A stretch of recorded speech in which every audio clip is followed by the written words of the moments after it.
Bonjour tout le monde! Aujourd'hui, petit review à la demande de Siler entre autres, mais je suis sûr pour le plaisir des autres. Un petit review du Nexus 7. Nexus 7 est la nouvelle tablette de Google, sortie au mois de juin si je me trompe pas, pour originellement compétitionner contre le iPad. Effectivement, c'est pas dans la même catégorie, on s'entend, c'est une tablette de 7 pouces contre 10 pouces.1 pour le iPad. Par contre, ça ne l'empêche pas d'être quand même une considération pour n'importe qui a l'intention de s'acheter une tablette. Premièrement, première différence, le prix. Le Nexus vient en deux prix. On a la version 8GB 209 et la version 16GB 259. Celui-là que j'ai présentement, c'est le 16GB. C'est une tablette qui est produite à la demande de Google par Asus. Asus, on le sait déjà, c'est une compagnie qui est digne de confiance, qui offre des produits de qualité lorsqu'on parle de matériel informatique. Non seulement elle fait des motherboards, qu'elle est pionnière dans les motherboards, mais elle s'est lancée depuis quelques années dans les laptops, très bien réussi. Et depuis récemment dans les tablettes, entre autres avec le Transformer. Asus Transformer, donc la tablette dont je vais faire un review la semaine prochaine dès que Jelly Bean sera officiellement sorti sur la tablette. Et donc aujourd'hui on va s'en tenir au Asus Nexus 7, une tablette de 7 pouces. Premièrement on va regarder de quoi elle a l'air. Comme vous voyez, très très mince. Bel écran. Un écran 1280 par 800, donc une résolution HD. Le derrière, c'est, on dirait, un faux cuir. C'est un plastique. On l'entend. Par contre, ça ressemble un peu à du faux cuir. Ça ressemble un peu caoutchouteux. Quoi qu'il en soit, très belle finition. J'aime bien. C'est une tablette qui a l'air de qualité. Elle a l'air robuste. On a le speaker ici. Un headphone jack. La prise pour le brancher. Et simplement, deux boutons, volume up, volume down, power. Et la caméra en avant ici. Côté software, la tablette roule sur Jelly Bean 4.1.1 qui est la version la plus récente de Android. Fabuleux système opérationnel, extrêmement fluide, extrêmement rapide, ne bug pas, j'ai absolument eu aucun bug. J'ai eu cette tablette mercredi et je suis extrêmement satisfait. Moi qui ai un Transformer Prime Infinity qui est la top-notch tablette d'Android, je dois dire que je ne l'ai pas touché depuis. Cette tablette me comble très bien. Siler voulait se demander c'est quoi, il pensait que son téléphone allait être pas assez, comment je peux dire ça? Siler, je pense que tu m'as dit, je sais pas si je vais m'acheter le Nexus 7 parce que j'ai peur qu'il soit quasiment rien de plus que mon téléphone. Écoute, moi, j'ai le Galaxy S3, le plus gros téléphone Android sur le marché actuellement, et regarde si on compare. Donc, comme tu peux voir, il y a beaucoup de place de plus. Tu gagnes surtout du real estate sur l'écran. Oui, le bezel est quand même assez large. Par contre, c'est bien parce que ça te permet de bien le tenir. Si on en regarde ici, ça permet justement de bien tenir ça. Avoir les doigts sur le côté sans se soucier si on appuie sur un bouton, si on appuie sur back, ci ou ça. Écoute, moi je te dis, comparativement au Galaxy S3, ça se compare pas là. Galaxy S3, écran de 4.8 pouces, ça, écran de 7 pouces. Oui, techniquement, c'est juste 2.2 pouces de plus. Par contre, écoute, ça paraît là. Regarde, le Galaxy S3 rentre complètement dans l'écran, puis il y a encore de la place sur les côtés et en haut. Donc, côté taille, je trouve que c'est une taille parfaite. J'adore cette taille. Comparativement à mon Transformer dont je vais faire un review puis je vais faire des comparatifs aussi la semaine prochaine. Comme j'ai dit, dès qu'il sera disponible sur Android 4.1.1 pour que je vous montre. En tout cas, je sais pas où je voulais en venir là, mais peu importe. Oui, c'est ça, la portabilité. Très bien, se tient bien, s'utilise bien. Quand on browse, ça va super bien. Si disons je vais loader le site de Fragnet, regardez là, il load super rapidement. Oui, pour le moment, Flash n'est pas disponible. Par contre, c'est pas un problème parce qu'on peut le sideloader. Tout simplement, ce que ça veut dire, c'est qu'il va falloir aller chercher l'application en tant que telle, comme un fichier EXE, mais pour Android, qui s'appelle le APK. Puis on l'installe de façon manuelle, puis écoutez, ça marche très bien. Voyez même, il y a le petit bouton Flash, là, t'appuies sur Flash, puis voilà, ça démarre. Donc, il n'y a absolument aucun problème pour ça. Comme vous voyez, Le site Fragnet, qui est relativement lourd pour des appareils mobiles, est très fluide quand même. On regarde là, il est absolument très fluide. Il n'y a pas de lag, il n'y a pas de loading quand on descend la page ou on monte la page. C'est très bien. Si disons on clique sur une option, le forum, bon là ça m'avertit que j'ai l'application Tapatoc. Mais regardez, ça load tout de suite. Bon là il y avait une petite lag parce que le forum j'imagine il n'y a pas loadé, mais une fois qu'il est loadé là, on voit que c'est extrêmement fluide, aucune lag. Pour un appareil à 200$, extrêmement satisfaisant. Même mon Galaxy S3 qui roule sur un Snapdragon Dual Core S4 qui est supposé être un des processeurs les plus puissants sur le marché, il est pas aussi fluide que ça. Je dois le dire, là, il est pas aussi fluide que le Nexus. Le Nexus est extrêmement fluide. Aussi, une autre chose, Android 4.1.1 vient avec Google Now. Google Now, l'équivalent de Siri, l'avantage, c'est que c'est Google. Siri, on l'utilise pour quoi? Ou Google Now, on l'utilise pour quoi? On l'utilise pour faire des recherches sur Internet, pour avoir accès à de l'information, la météo, le trafic, les vols d'avion, vous voulez savoir où acheter des billets pour le Canadien, vous voulez savoir où est-ce que vous pouvez acheter le Nexus 7 moins cher que dans les magasins. Tout ça, c'est disponible dans Google Now. Si on regarde, Where can I buy the Nexus 7 for cheap? Voilà. Simplement, très rapide encore une fois. Puis il vous donne ici une recherche sur Google où vous pouvez trouver le Nexus 7 exactement. Vous voulez avoir la météo? Vous voulez avoir le trafic? What's the traffic like? Et voilà, il vous sort une carte du trafic ici. Vous avez juste à cliquer. Oui, ça évidemment, j'avais pas encore seté ça. Mais voilà, donc il vous sort une carte. Vous avez le trafic et vous pouvez simplement vérifier c'est quoi le trafic puis vous loader tout ça. Voilà, donc c'est super, ça marche super bien. Évidemment, il est encore en train de loader, donc côté lag, ça va un petit peu moins bien. Encore une fois, je sais que c'est un peu inutile pour la plupart des gens qui vont regarder ce review-là, mais c'est quand même intéressant. American Airlines Flight 749. En passant un vol que j'ai totalement inventé. Bon, là, il m'a pas sorti. American Airlines Flight 1243. American Airlines 1243 from Charlotte to Little Rock has landed. Vous voyez, je viens d'inventer 2 vols. Le premier n'existait pas, donc c'est pour ça qu'il m'a pas donné vraiment de résultat. Le deuxième existait, donc vous voyez, automatiquement, il me sort le résultat. Non seulement il me sort le résultat, mais il me dicte aussi le résultat. Puis comparativement à Siri, ça a l'air beaucoup moins robotique que Siri. Ceux qui ont eu l'opportunité de jouer avec ça l'ont vu que Siri, c'est très robotique. Ça marche moins bien. Par contre, là, on peut pas comparer. Là, on parle de Google contre une compagnie que Apple a acheté pour faire de la reconnaissance vocale. Donc, c'est sûr qu'on s'entend que côté les options et tout ça, Google va l'emporter facilement. Donc, comme vous voyez, ultra rapide comme tablette. Vraiment, je suis extrêmement satisfait. Ma note, c'est, je dirais, 4.9 étoiles. La seule raison pourquoi je donne pas le 0.1 étoile, c'est parce que j'aurais aimé ça avoir une slot pour la micro SD. Oui, je sais que ça aide à ramener le coût de la tablette beaucoup plus bas.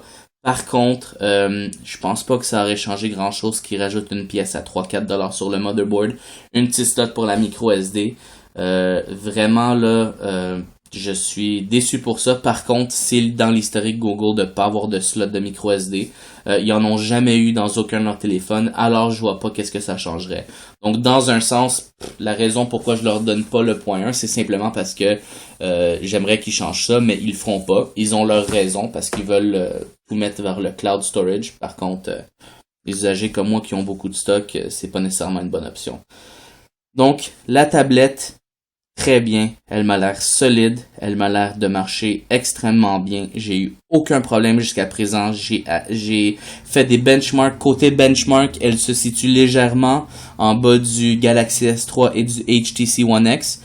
C'est une tablette qui, côté benchmark, m'a donné probablement des meilleurs résultats dans certains benchmarks que mon Transformer Infinity de Asus. Par contre, il faut s'entendre que le Transformer Infinity de Asus a une résolution en Super HD 1920 je crois par 1200 qui est ce qui lag un peu les benchmarks pour le Asus. Comme n'importe quel autre ordinateur, si vous faites des benchmarks en 1200p, ça donnera vraiment pas les mêmes benchmarks si vous le faites en 720 ou en 1080. Mais quoi qu'il en soit, je recommande cette tablette à n'importe qui a $200. Écoutez, c'est juste $200. C'est incroyable, c'est pas cher. Elle est disponible maintenant. N'attendez pas que le prochain Nexus sorte. Ceux qui m'ont dit, comme le gars, oh oui, moi j'attends le prochain Nexus parce que ça va être à $99. Oui, ça va être à $99, mais il va falloir qu'ils coupent dans les coûts. Ils vont couper dans quoi? Dans la qualité des composantes. Premièrement, ou sinon, ils vont faire du subsidizing qu'on appelle. Ils vont faire passer ça par Rogers, par Bell, puis il va falloir que vous payiez soit plein prix, soit vous le payez $99 avec un forfait data. Ce qui, moi, ne m'intéresse pas du tout.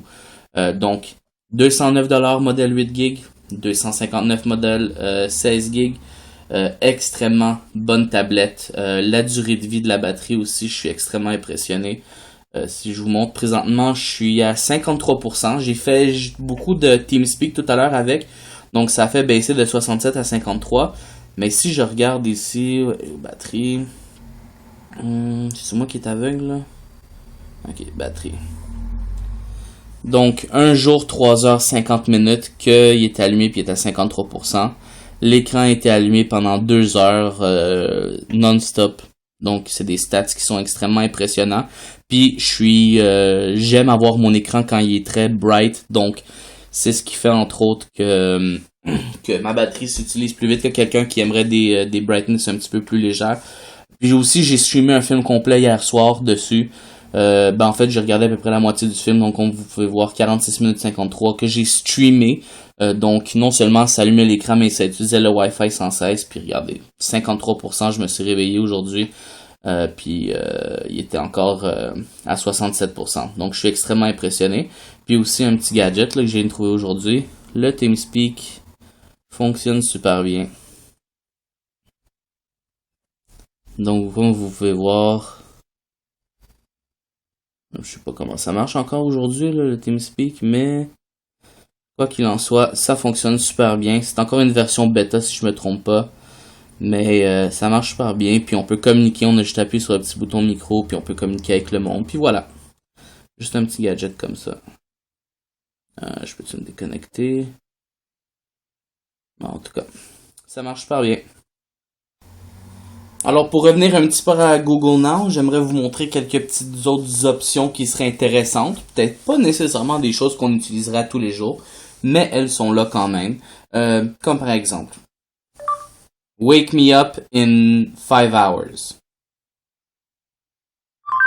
Setting alarm. Et voilà, donc elle vous met un alarme à 8h29. Et à 8h29, évidemment, elle vous réveillera. Donc, encore une fois, c'est des choses que j'ai pas setées encore, donc c'est pour ça qu'ils me demandent ça. Mais d'autres choses, par exemple, pourraient être What's the weather like?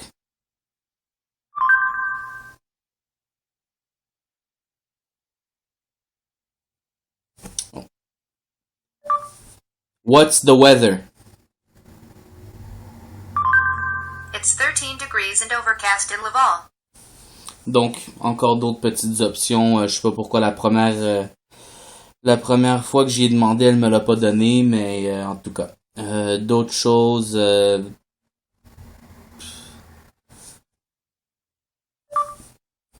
What's the best GPS app for Android?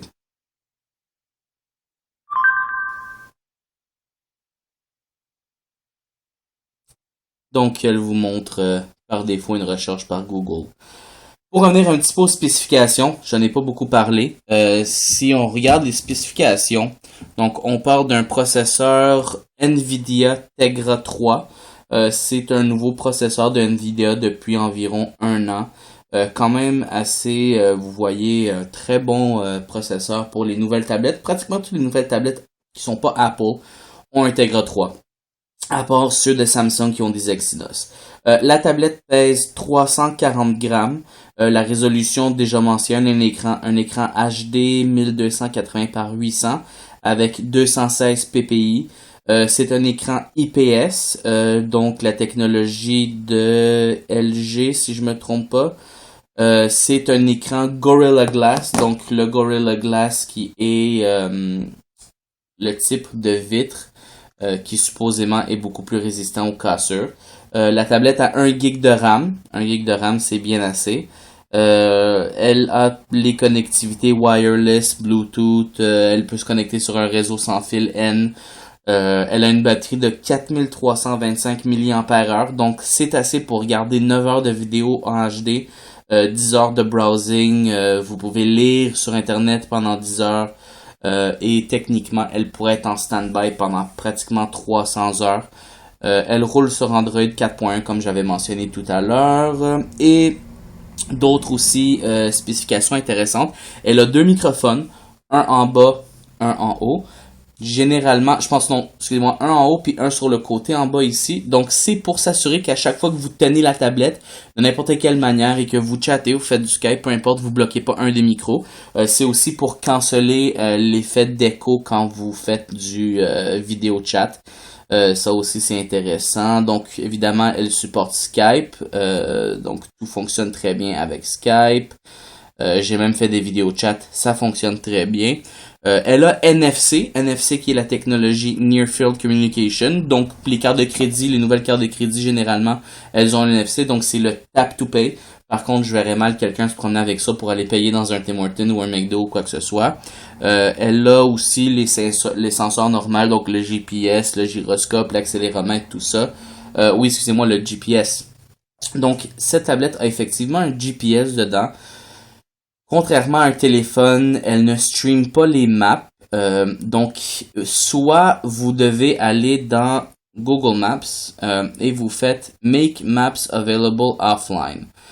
Donc, vous allez ici, puis il y a une option dans Google marquée Make Available Offline. Puis là, simplement, vous sélectionnez la partie et vous pouvez avoir cette map-là qui est disponible offline. Donc, pas besoin de connexion. Par contre, il y a aussi des programmes comme Sygic GPS qui s'écrit SYGIP GPS qui est un programme où vous pouvez downloader les maps d'un pays entier. Et à ce moment-là, sans aucune connexion Internet, le GPS fonctionne à merveille. Je l'ai testé. Il est extrêmement précis. C'est un GPS, un real GPS. Donc, non celui-là qui utilise dans beaucoup de téléphones, comme le iPhone, entre autres, qui utilise un Assisted GPS, dans le fond, qui est un mix de satellites et des ondes cellulaires. Celui-là, c'est vraiment le satellite seulement. Donc, c'est un GPS qui est beaucoup plus précis, beaucoup plus en temps réel, dans certaines situations qui pourraient performer un peu mieux aussi. Donc, côté spécification, c'est ça. Si on regarde, disons, un vidéo sur YouTube, je crois que j'ai été... la tablette aussi, elle vient avec... Oh, j'ai oublié de mentionner ça. Elle vient avec un crédit de 25$ sur Google Play. Donc, si vous achetez la tablette, je crois que c'est avant la fin du mois de septembre. Dans le fond, c'est demain.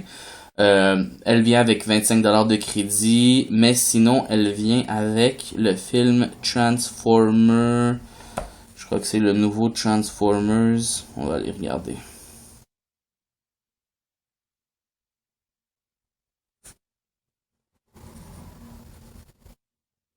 Donc c'est ça. Je pense que c'est le dernier. Dark of the Moon.